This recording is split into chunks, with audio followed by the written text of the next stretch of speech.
毎度です。猿頭トリートメントでございます。今回は2026年6月発売の VR ゲーム新作をまとめて9本紹介していきたいと思います。ぜひ気になるタイトルを探してみてください。それでは行ってみましょう。それでは最初に紹介するのは6月1日に発売されたフィッシングパーティー VR の中でじっくり釣りが楽しめるシミュレーターです。このゲームの一番の売りは 100% 物理ベースで作られていること。キャストをミスったらちゃんと失敗するし、ラインに無理な力がかかれば切れます。竿や仕掛けも自分の手でセッティングするので、本物の釣りさながらの手応えが味わえます。釣り方もルアー釣り、浮き釣り、底釣りと3種類使い分けられていて、たくさんの竿やタックルが用意されています。舞台は5つの異なる釣り場。狙える魚は全20種類で、それぞれの引きの強さや動きに癖があります。しかも天気や時間帯がリアルタイムに移り変わるので、本物の釣りみたいな駆け引きが楽しめます。腕に自信がついてきたらトーナメントモードに挑戦するのもありですね。残念なのが日本語に対応していないこと。ここはなんとかしてくれ。続いては6月3日に発売されたスカイレジェンズ。今からおよそ100年前、1920年代の航空郵便の世界を舞台にしたストーリー重視の飛行アドベンチャーです。このゲームの面白いところは、ただ飛行機を飛ばすだけじゃなくて、航空士に実在した英雄たちの偉業を自分の体で追体験できることです。例えばアンデス山脈で飛行機が墜落して何日間も雪山を歩いて生還したアンリ・ギヨメ、あるいは命がけで大西洋を横断したジャン・メルモーズ。そんな歴史的な瞬間を当事者として体験できます。演じるのは星の王子様の作者として知られるサン・テグジュペリをはじめとした実在のパイロットたち、さらに機体を整備する技師や会社を動かす経営者まで、いろんな立場からこの時代を覗けます。操作はハンドトラッキングに完全対応。手の動きだけで操縦できて、日本語にもしっかり対応しています。航空機や歴史が好きな人なら、遊び終わる頃には間違いなく当時のロマンに引き込まれているはずです。続いては6月4日に発売されたアウトブラスト。次々と押し寄せる敵を撃ちまくるスピード感重視のアーケードシューティングです。舞台は暴走した人工知能に侵食されてしまった世界。プレイヤーは迎撃機を操縦して、この脅威に汚染された5つのエリアを次々と浄化していきます。とにかくテンポが速くて、画面いっぱいの敵をなぎ倒していく爽快感が売りです。各エリアの最後にはボスが待ち構えていて、その数は全部で5体。戦いを進めながら自分の機体を強化していけるので、最初は苦戦した相手も育てていけば突破できるようになります。さらに世界中のプレイヤーとスコアを競うランキング機能も搭載。腕に自信がある人は上位を目指してやり込むのも楽しそうです。操作は VR だけじゃなく、普通の平面モニターでも遊べて、スティック付きのコントローラーやゲームパッドでのプレイが推奨されています。日本語には対応していませんが、ルールがシンプルなシューティングなので、言葉がわからなくても直感的に楽しめるはずです。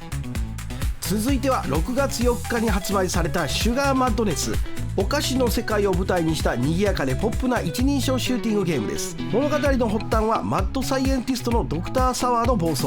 実験をやりすぎたせいで、世界中の甘いお菓子たちがキャンディーモンフという凶暴なモンスターに変わってしまいました。プレイヤーはこのお菓子の化け物たちを奇想天外な武器で撃ちまくっていきます。このゲームのポイントは遊び方に変化があること。その場で狙い撃つステージもあれば、トロッコに乗って自動で進みながら撃ちまくるステージもあります。さらにボス戦やミニゲームまであって、テーマパークのアトラクションみたいに次々と展開が変わります。遊び方は一人プレイのほか、友達との協力プレイにも対応。お菓子だらけの世界はカラフルで見た目も楽しいので、家族でワイワイ遊ぶにもぴったりな一本です。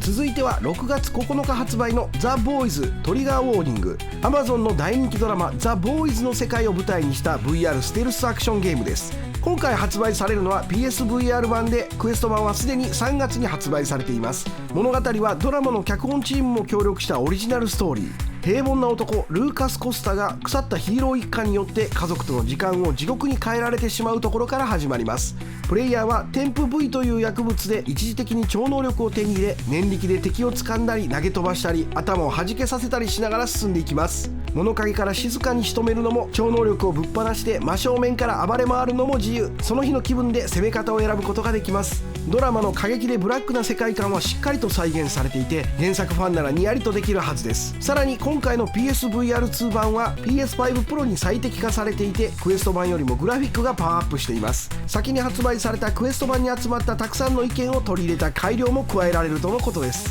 原作の世界に没入したい人には要チェックの一本ですね。続いては6月11日発売のダウンタウンクラブ。街を舞台に駆け抜ける VR レースゲームです。本格的な挙動と遊びやすい操作性のバランスが取れた一本で、およそ2年間のアーリーアクセス期間を経ていよいよ正式版としてリリースされます。このゲームの一番の魅力は手の動きだけで本格的なドライビングができること。ハンドルを握ってシフターでギアを変えてハンドルブレーキを引く、その全てを自分の手の操作でできるので、まるで本物の運転席に座っているような没入感が味わえます。もちろんスティック操作に切り替えることも可能です。舞台となるのは高速道路やトンネル、駐車場まで作り込まれた街並み。小回りの利く小型スポーツカーを乗りこなしてライバルたちと白熱したレースを繰り広げます。正式版では新要素がたっぷり追加されました。オンライン対戦中のボイスチャット、路面を濡らす雨、前の車に張り付いて加速するスリップストリーム、さらにライバルの動きを操る AI も賢くなります。個人的に嬉しいのは BA ハプティクスのタクトスーツに対応していることです。エンジンの振動や衝突の衝撃を体で感じながら走れるので臨場感が段違いです。ハンドルコントローラーを持っていなくても手の動きだけでここまで運転気分を味わえるのは VR ならではですね。続いては6月18日発売のスペルシージ。魔法の杖を振って呪文を放つ一人用のウェーブ防衛ゲームです。プレイヤーは魔法を学び始めたばかりの見習いウィザード。次々と押し寄せる敵の大軍から王国を守るのが目的です。呪文は杖を一定の形に動かすジェスチャーで発動するのが特徴。狙いを定めて手を振れば炎や雷といった魔法が飛んでいきます。そして心強い相棒が狐の魔法使いエンゾ。こいつが横について呪文の使い方から戦い方のコツまで教えてくれます。立ちはだかる敵はキノコのモンスターから頑丈のクマ、そして魔法を操るドラゴンまで多種多様。敵を倒すと魔力が手に入って、それを使って新しい呪文を覚えたり威力を底上げするルーンを作り出せます。力でゴリ押しをするのか、戦略的に立ち回るか、それとも精密な狙撃を極めるのか、自分の好きなスタイルに育てられるのが面白いところです。そして最後に待ち受けるのは全ての元凶である古き竜。こいつを倒せるかどうかが最終目標になります。日本語にも対応しているのでストーリーや呪文の説明もしっかり理解しながら遊べます。